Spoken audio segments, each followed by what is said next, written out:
December is here, or in Finnish we say joulukuu. Joulu meaning Christmas. So it's the month of Christmas.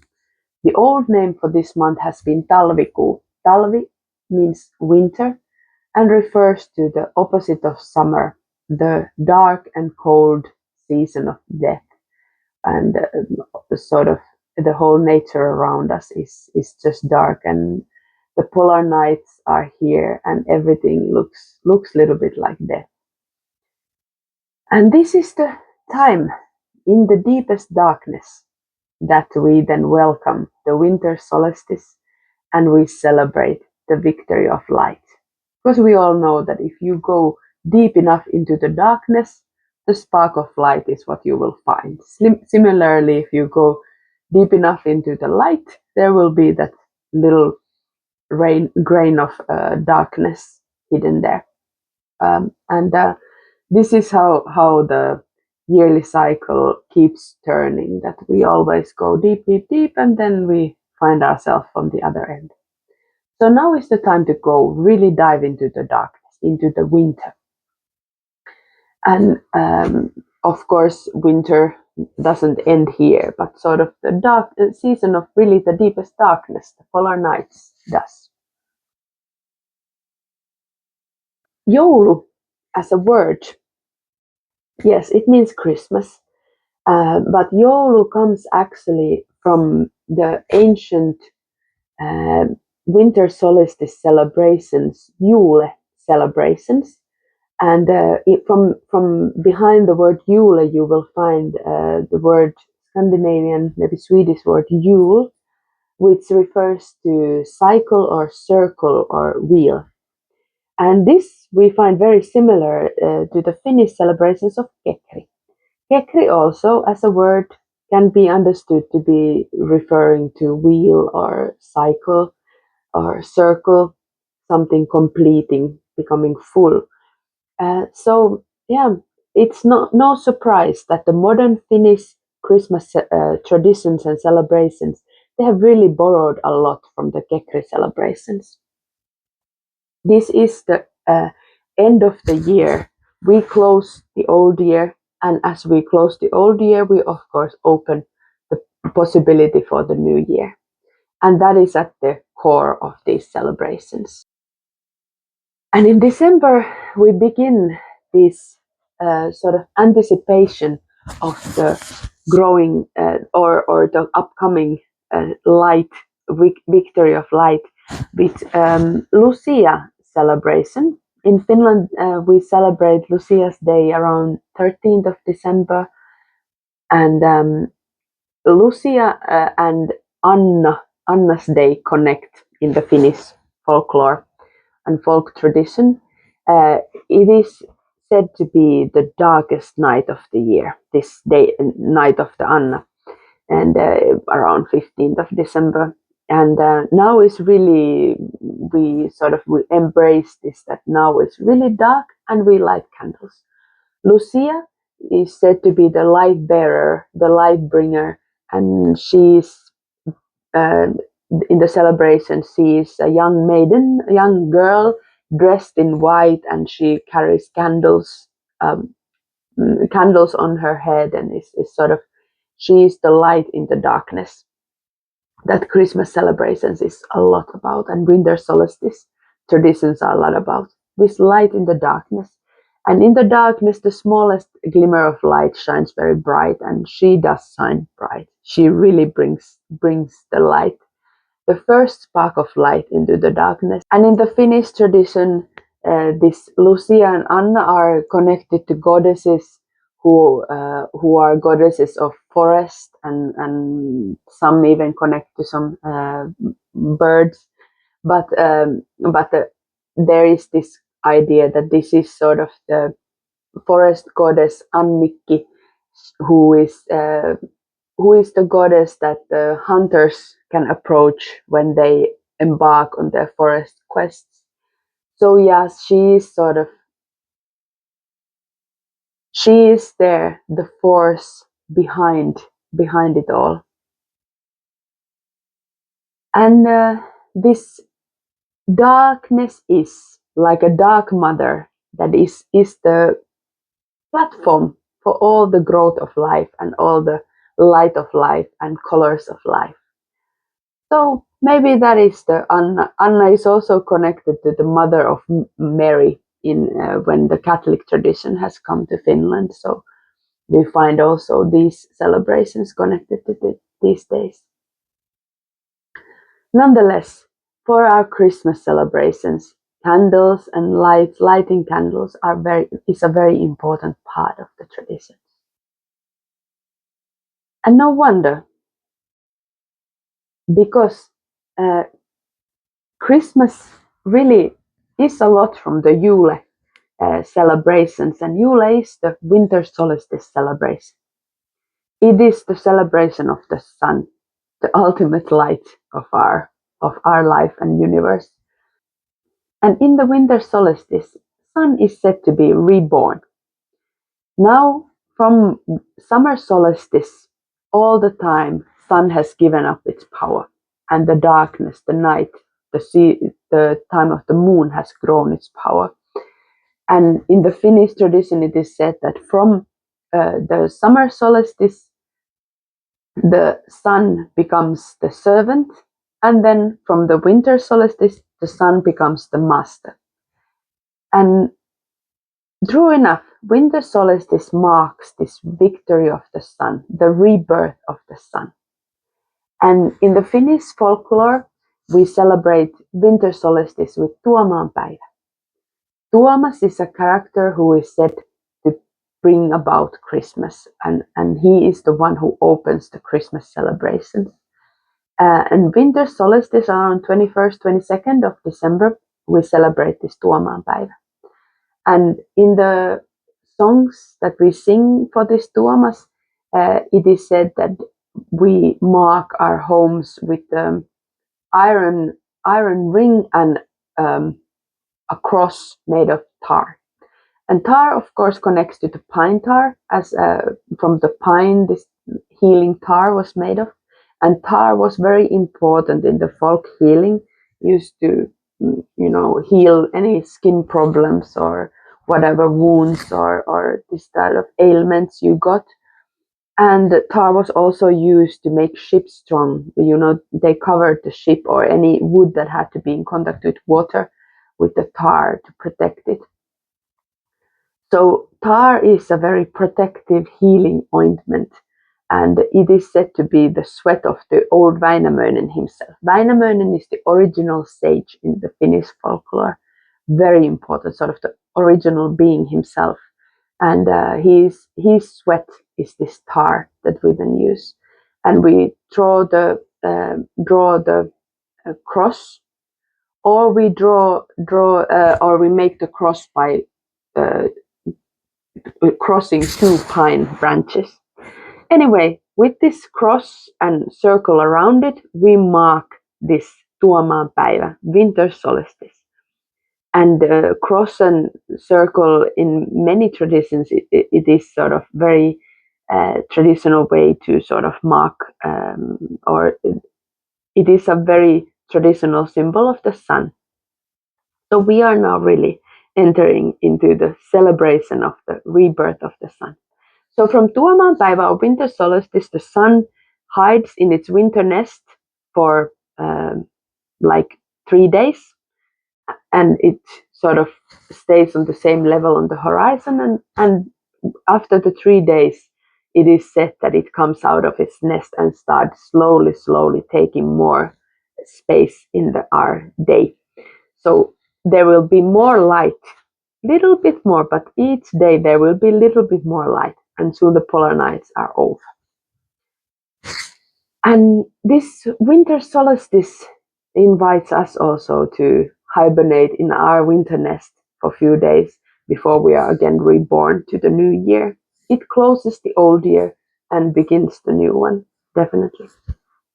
And many Christmas celebrations borrow from this winter solstice celebrations that have been a lot to do with this sun, of course, and fertility, as sort of the winter nest is like a incubation, where we sort of delve into this liminal space where we then hibernate and incubate for a little bit before again being reborn.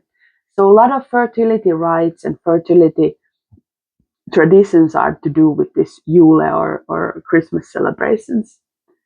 And 12 has been a very symbolic number for the sun, because sun always expresses in 12s, like 12 months or 12 hours.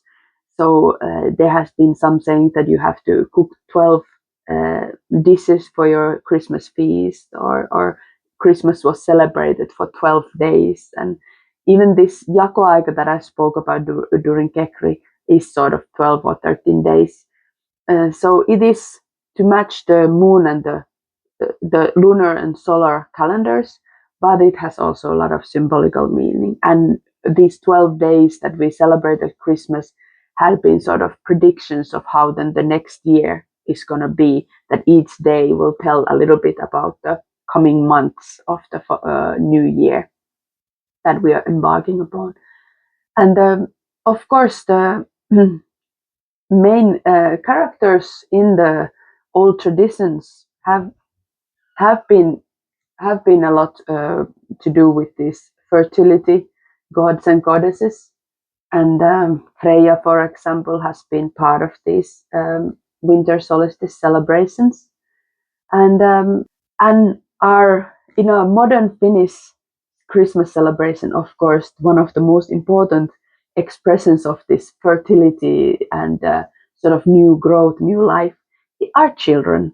Children are a very important part of the Finnish Christmas celebrations. A lot of gifts are given to the children, and children dance and play around the Christmas tree, and play a very vital role in the Christmas celebrations, as children are seen as the sort of embodiments of this fertility and new growth, and really important part of the Christmas celebrations. So symbolically also we do this and give gifts to the kids and make sure they're happy and well. And who does give the gifts to these good children? Well, of course it's the Santa Claus, but in Finland we don't call it Santa Claus, it's joulupukki, means Yule goat or Yule buck. And these traditions are also come from far. And in Kekri time, the old traditional way of celebrating the end of the year, there was also this character who was dressed in animal skins and had like horns or this sort of scissors type of things, a little bit scary, or upside down clothes he might have been dressed. And that character went from house to house, from door to door, and sort of checking on how the harvest had come. You had to give him food or beer, and sort of host him well, or host this character well. And then that was sort of, how would I say, accounting work. Checking that how did the harvest year go? How was your year? And sort of in the modern Finnish celebration, Santa Claus does the same. Comes and asks, "Are there any good children here? How was the year? That do you deserve your gifts?" So we are sort of doing that little pause during this winter solstice. That how was the old year? What did I really gather? What is maybe unnecessary? What I don't want anymore to take along? And what are those seeds that I want to really bury deep in, that will carry me through this rebirth, and sort of carry me through this death and rebirth that winter solstice and Christmas celebrations are all about. It is really a little death that we experience, and in the Finnish modern Finland also, Christmas is like a pause. Everything closes, everything, everybody, gathers with their families and relatives, and for few days, maybe 3 days, maybe 12 days, maybe the time between Christmas and New Year. But anyway, the world sort of pauses, and we all enter into this little bit of a liminal space where the everyday rules are not so meaningful. We don't do our everyday works. We sort of gather with families, play games, and sort of just let go of this everyday roles that we have. And we experience that little death and sort of fall into this chaotic liminal space, and just to be again then reborn to the new year. So this is still very deep in our culture, though we may not express it in this way. And of course, what do we gather around is the spruce tree. Spruce plays a vital role in the modern Finnish Christmas also. And spruce is the world tree of the winter season. It is the tree that connects the worlds. The roots are deep, deep, deep underground in the underground worlds. The stem is strong, and the branches, the tip of the branches, the tip of the tree reaches the heavens. And spruce is the one who protects us from the rain and cold and winds, but also from the sun and burning of the summer. So spruce is this protector and shelter that we gather under also to celebrate our Christmas festivities. And it is the world tree that sort of this liminal tree between the worlds. And it has been very traditional that we gather under a spruce tree to worship the ancestors, give offerings to those who have gone before us. And modern Finnish Christmas also always takes a pause for the ancestors. We visit the graveyards, we maybe take spruce branches there and light candles at the graveyards, and really we take a moment with the ancestors. Traditionally also, the Christmas sauna has been heated for the ancestors. They have been invited there. Ancestors have been invited to Christmas sauna and to the Christmas feast, of course. And Christmas sauna in general is a very special sauna. I think in the modern Finland also, Christmas sauna is very unique. In the Christmas sauna, we wash ourselves with a birch vihta, really wash the old year out. And we gather under the spruce tree. We bring spruce branches into our sauna, put our feet on them, and really let this sheltering guidance guide us to this liminal space and protect us and sort of guide us to the ancestors. And Christmas sauna is very often done Christmas Eve. So we really pause, we wash away the old year. We also wash away the hustle and the stress and the hecticness of preparations and everything. Now all the preparations must be done before this Christmas Eve. And then we have our sauna and we start the holidays, the season of this liminal space. We wash ourselves. We enter through the liminal gateway of the sauna into this Christmas time. And Christmas sauna was very often had during the daytime, because then in the evening when the darkness set in, it was time for the ancestors to bathe, and we entered into the Christmas season and Christmas festivities. So yeah, Christmas sauna still plays a very, very vital role in the modern Finland. We had beer for the offering in the Christmas sauna, pouring our libations on the rocks with the beer. And we had maybe decorated sauna with straws that are sort of celebration of the fertility. And of course, the straws are also put outside to invite the birds, who are the soul birds, the souls of the ancestors, coming to visit us for the Christmas celebrations. And one more thing, I talked about Santa Claus, but how about Santa's little helpers, the elves, the tontus? Cannot speak about Christmas without talking about them also. So the tontus are not just your sauna tontu, but the tontus are sort of the guardian spirits of any aspect or event in our lives. They are the guardian spirits that sort of guide us through different celebrations, and the tontus have a lot of symbolism in the fertility rites, but they are also sort of the guardian spirits of this Christmas. Santa's little helpers, they are sort of there to give us instructions on the etiquette, how to celebrate Christmas well, and sort of children are guided into the proper etiquette of Christmas also. But look, tontus are looking now, so how are you behaving? So like that, there are many, many aspects that are sort of in the modern Finnish Christmas well done, but not maybe remembered that where do they come from. They have really, Christmas is a beautiful, beautiful moment in the year because we have really, really deep traditions that come with Christmas. Deep, deep traditions that sort of mark this winter solstice time. And I am really happy that in the modern Finland also, we are still brave enough to take that pause and sort of for few days, at least from the 24th till the 26th, sort of our whole world pauses and we dive deep into our winter nest and celebrate this amazing, amazing celebration of death and rebirth.